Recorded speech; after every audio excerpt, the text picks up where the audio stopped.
Nagtingwa kita na makapatukod dira sa OFW Center nga kusadin kina atipan ni Ramel Hernais no siya na ang atong gibutang.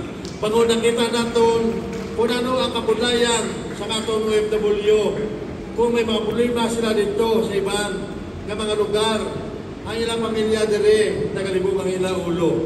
So muna ang inatipan sa atong OFW Center. Nga meron 12 ka-OFW repatriated welfare cases nga napapuli natin diri sa silay pagi sa bulig sina ang opisina. Kamayara Pinas Assistance. Kadamo sini no sa ila ang naka-ambit sini nga benepisyo.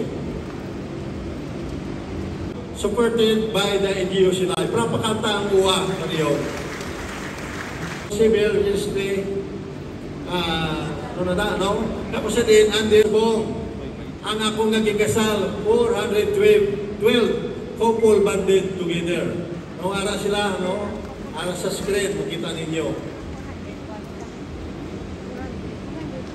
Mayroon makita nga free birth registration.